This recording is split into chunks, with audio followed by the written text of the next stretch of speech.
welcome back to Dead Wrong. My name is Elizabeth, but you can call me Liz, and I'll be your host. Today we'll be talking about the murder of Jamie Stice and the abduction of her 8-month-old baby, Isaiah. Fair warning, this case is gruesome in more ways than one, so proceed with caution. It's really interesting to see the role that the internet and Facebook get to play in this case, as Jamie is completely charmed by a manipulative perpetrator that weaves her way into Jamie's family, only to commit a heinous crime.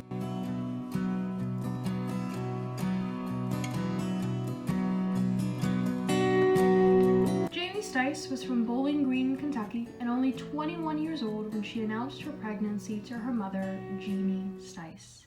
Hesitant and afraid to feel the wrath her mother might pour out at the news, Jamie was surprised to receive her mother's support. The baby's father was Jamie's boyfriend at the time, 23-year-old James Reynolds, who she'd been dating for about 2 years.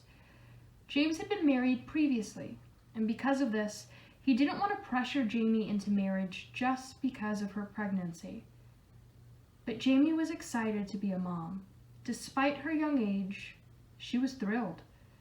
But the truth is, neither James nor Jamie were financially stable to provide for a child. But Jamie pushed on, confident that they would find a way to figure things out.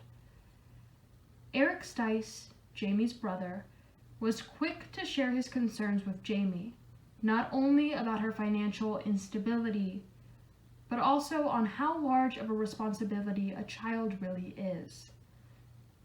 Jamie's childhood was marked by her parents' divorce when she was only 2 years old. Jamie's mother, Jeannie, eventually met Mike, who became Jamie's stepfather. Jeannie described their relationship as neutral, for lack of a better word. They didn't fight or argue. They lived with each other in a shared space and respected one another. This is huge, because blending two families, or even introducing a stepfather or a stepmother, can sometimes lead to some pretty nasty reactions from hormonal teenagers. But this wasn't the case with Jamie. She was kind, understanding, and ultimately prioritized her mother's happiness. Like most people Jamie's age, in 2011, she was obsessed with Facebook. After sharing the news with her mother, Jamie quickly took to Facebook to announce her pregnancy to her closest friends and family. Many congratulated her and wished her well in this new chapter. One of her close friends, Kelly, recalls Jamie using this pregnancy tracker that was available on Facebook at the time. It let the mom know what size the baby was at different milestones, and even when the baby began to grow fingers and toes. There are a ton of applications similar to this available for moms-to-be that are still used today, ones that highlight the size of the baby, and even compare it to fruit, like avocado and papaya. Jamie began to picture this future for herself, and really started to take initiative. See, she dreamed of working with children, and thought that being a social worker was the perfect fit. She started filling out applications for different programs to earn the certification she would need to accomplish her career goal. This was in the first few weeks of her pregnancy. Around the same time is when James, the baby's father, lost his job. James was known for juggling temporary jobs and never really maintaining a steady income. But he reassured Jeannie that he would try to pick up some shifts from a buddy of his, and was really focused on finding something else. Fast forward. Jamie is delighted to share with her friends and family on Facebook her first sonogram that confirms the gender, a boy. Going back and forth between names, Jamie and James settle on Isaiah, which means son of God. Jamie slowly started to notice James's shift as the weeks went on, and he began to show little to no interest in the pregnancy. He was frustrated with Jamie's fantasy of having a little family and being financially stable enough to provide for their child, to buy him toys and play sets. It simply wasn't realistic. Not long after James lost his job, Jeannie and Mike soon met the same fate. With all three of the providers in the Stice home out of a job, Jamie was beyond worried. She was concerned about her child's future. What would he be born into? This uncertainty was mixed with the uncomfortable feeling of becoming larger as the baby continued growing inside her. Jamie became more and more limited as to what she could do and where she could go. And being that she was only 21, most of her friends were working or in school. She started to feel isolated, lost, left without anyone to talk to. She spent her days at home, longing for company or some sort of engagement. I'm sure this is a feeling we're all used to by now, at least to some extent, as quarantine has left us sheltered in our homes. Jamie was seeking friendship, as her baby's father was absent and financial constraints continued to weigh on her. It's here that Jamie takes to Facebook and posts continuously about her pregnancy and her excitement for her baby to finally arrive. While feeling down about her situation, she receives a friend request from a woman, Kathy Coy. Unfamiliar with the name at first, she receives a direct message. Kathy highlights the fact that Jamie is expecting and explains that she too is due at around the same time as Jamie. Still unsure of who exactly Kathy is, Jamie responds by asking how she might know her. Kathy explains that she is Becca's cousin. And indeed, she's friends with Becca on Facebook, so it seems her story checks out. But who is Becca? Jeannie, Jamie's mother, doesn't really specify if there's any familial relationship with Rebecca Daniels, but she clarifies that she's known her for almost her entire life. So Jamie thinks that she's taken all the right precautions before beginning a conversation with what seems like a total stranger. She verified that they have mutual friends, and she is more desperate than ever to communicate with someone who's experiencing the exact same thing. Kathy lives about 30 miles away in Morgantown. She's 33 years old and claims to be happily married to Shannon Coy. She's the mother of 2 children while expecting her 3rd. The friendship between the 2 women blossoms quickly. It gives Jamie a new friend, someone who understands, someone she can really confide in about all her mommy worries, someone who's done it all before, twice, and knows exactly what to expect. Jamie's trusting heart takes over, and she allows whatever hesitance inhabited her before to slip away. They not only share their pregnancies in common, but also their relationship issues. Jamie voices her concerns about James's recent absence and the worry that she might have to do this all alone, while Kathy shares stories of her husband Shannon constantly traveling for business and never being home. They take comfort in this, in sharing their loneliness with one another, grateful for their companionship. Jamie shares the news of her mother and stepfather's recent unemployment with Kathy. And Kathy, being the great friend that she is, steps right in. She offers to help her with shopping for baby clothes, mentioning the friend that she knows that owns a baby clothes store and is going out of business. Kathy even offers cash. Again, blinded by trust, Jamie is thankful for her friend Kathy and willing to accept her help in light of her financial situation.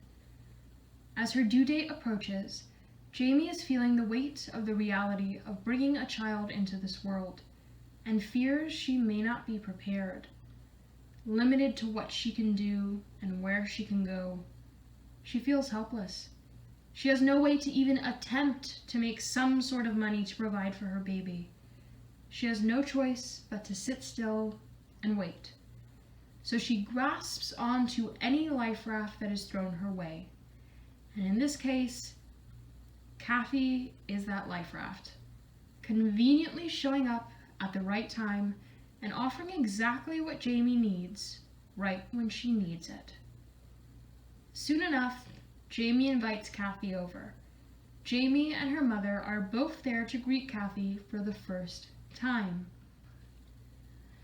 Jeannie describes her as kind and a bit loud because she is deaf in one ear, but overall kind. Becca, the mutual tie between the Stice family and Kathy, explained to Jeannie that as a child, Kathy was frequently bullied because of her impairment.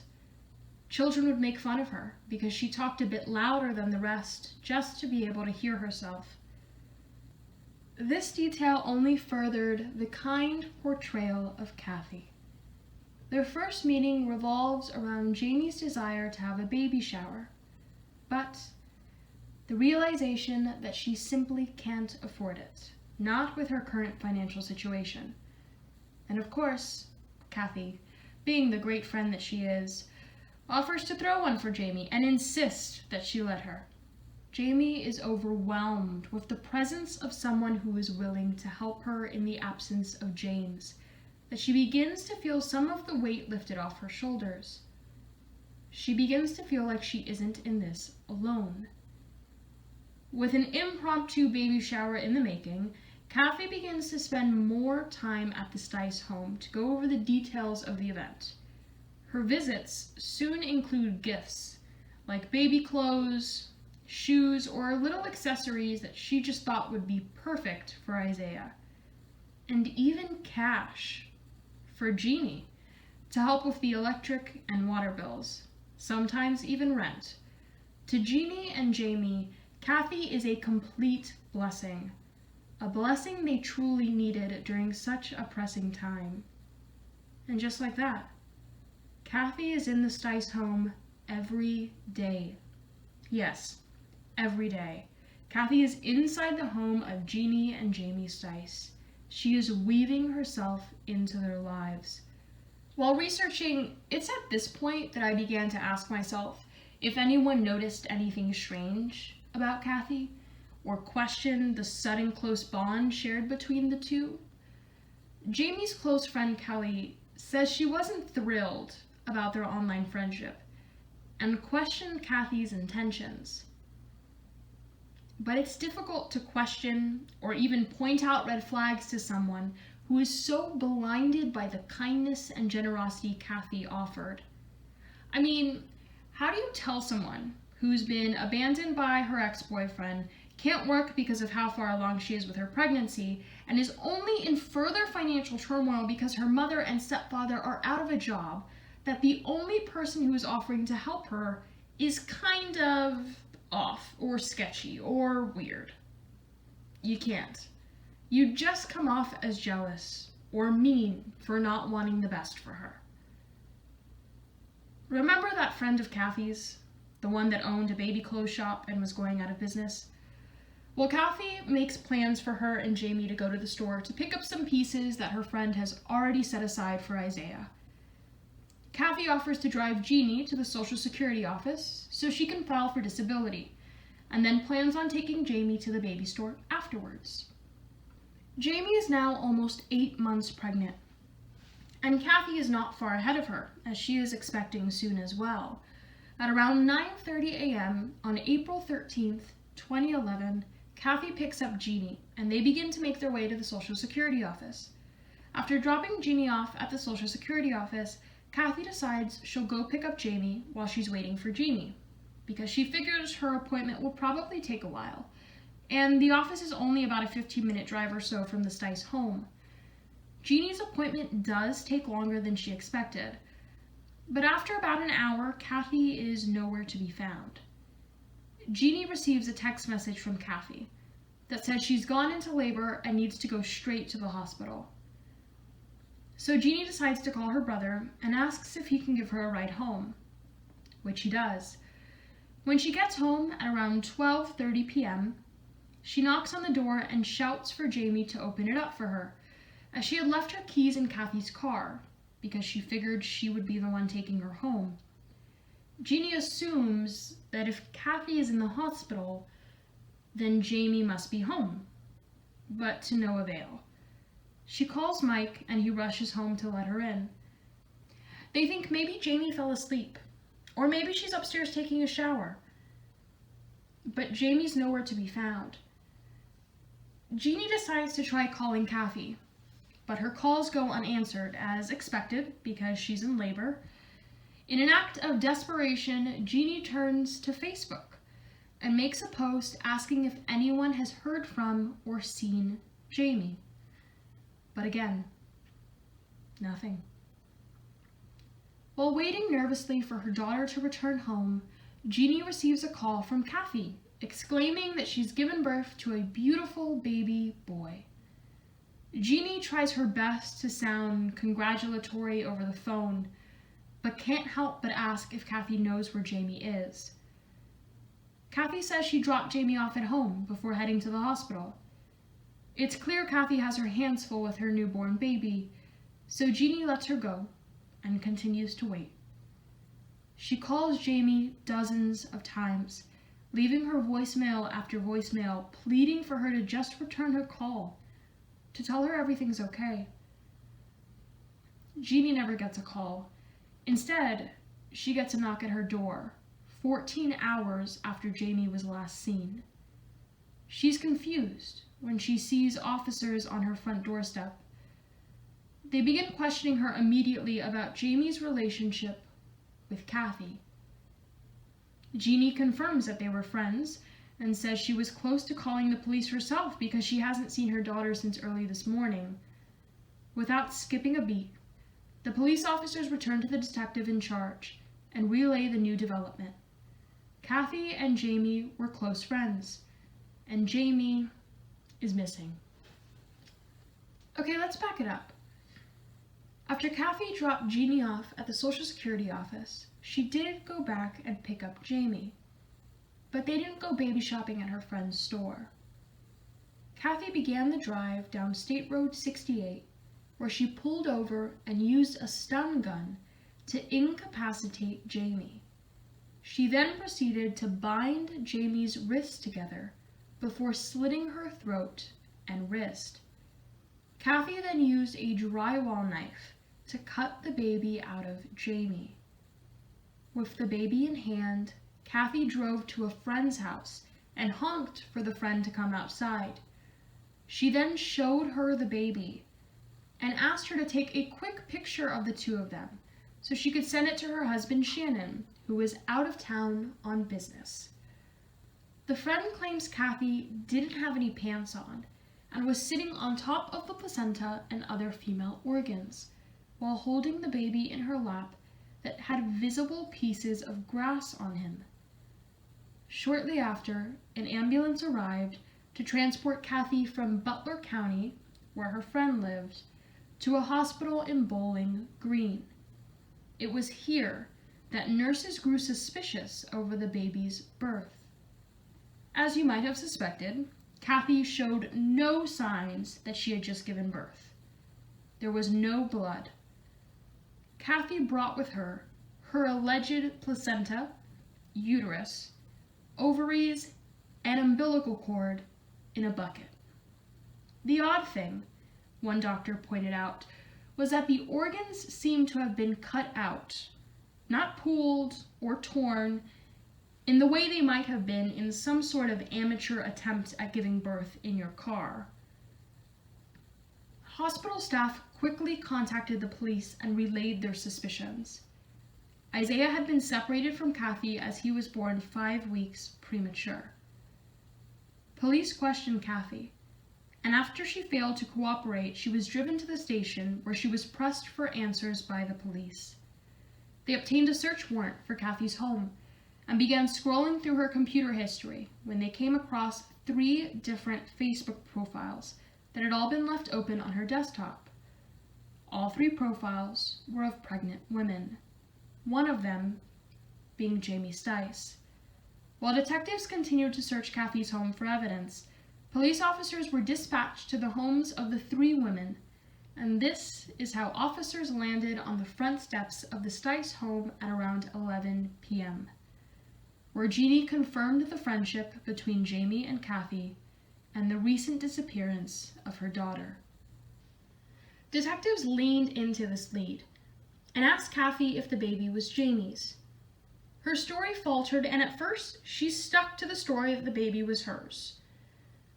Once she realized that there was no evidence of her giving birth and that would be almost impossible to defy, she ran with the story that another woman killed Jamie and sold the baby to her for $550.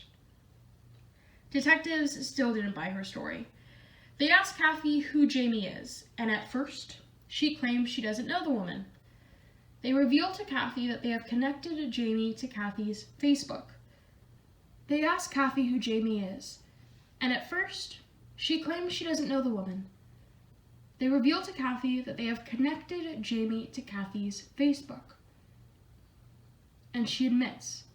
She admits to murdering her and taking her baby boy.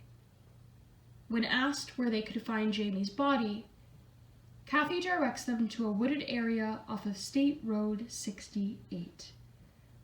And as she leads them to the spot where Jamie's body lays, she warns them of the gruesome nature her body has been left in.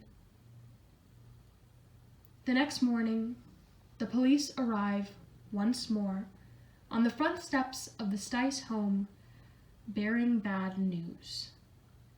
Jeannie collapses, feeling the ground under her give way.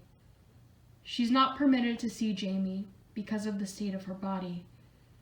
And somehow, that only makes it harder. Next to Jamie's body, police find 2 knives and the stun gun that was used to stun Jamie. The stun gun was reportedly bought only a week earlier at a local flea market with one of Kathy's children. Kathy lied about expecting a child, and she lied about her husband, Shannon. Kathy is a twice divorced mother of 2 teenagers. Kathy befriended Jamie and 2 other pregnant women in an attempt to abduct their baby as a way to rekindle her lost relationship with her latest ex-husband, Shannon Coy. Kathy revealed to her 13-year-old daughter that she in fact suffered a miscarriage and needed her to help her kidnap a baby. Her daughter refused. She asked the same of her 14-year-old son, who also refused. And upon refusal, Kathy claimed it was just a joke. During her trial, there was no evidence to substantiate the claim that she did have a miscarriage. To avoid the death penalty, Kathy pleads guilty, but mentally ill.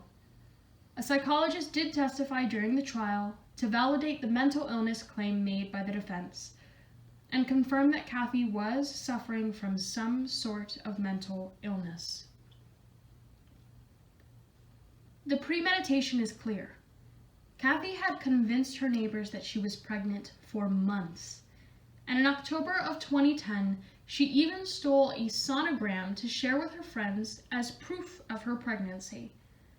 She was obsessed with having another child, and convinced herself that it was the key to saving her last failed marriage. Infant kidnappers have been profiled as typically women who are of childbearing age and are in some sort of rocky relationship that they believe can only be saved with the birth of a child.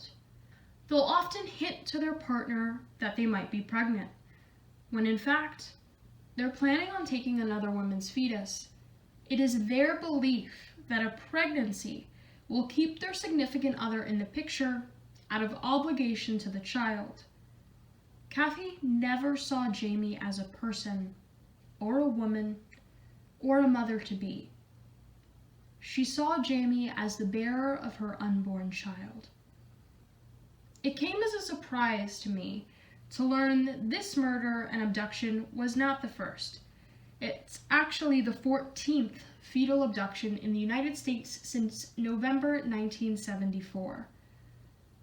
Of the 25 fetal abductions to date, Only 13 of the fetuses have survived, and Isaiah Allen Stice Reynolds is one of them.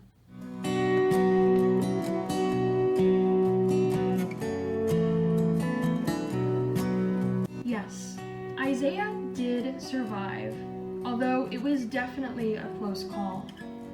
Not only was he 5 weeks premature, but when a mother dies before the baby is born, the heart stops. And if the baby isn't removed quickly, it'll die. Isaiah now lives with his father full-time and is surrounded by a family that will make sure he knows who his mother was. Kathy Coy is serving a life sentence without the possibility of parole. I hope you enjoyed today's episode.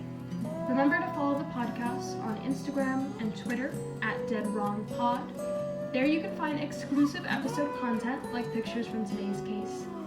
You can always leave a rating or review on the podcast page. Again, this has been Dead Wrong, and my name is Elizabeth, but you get to call me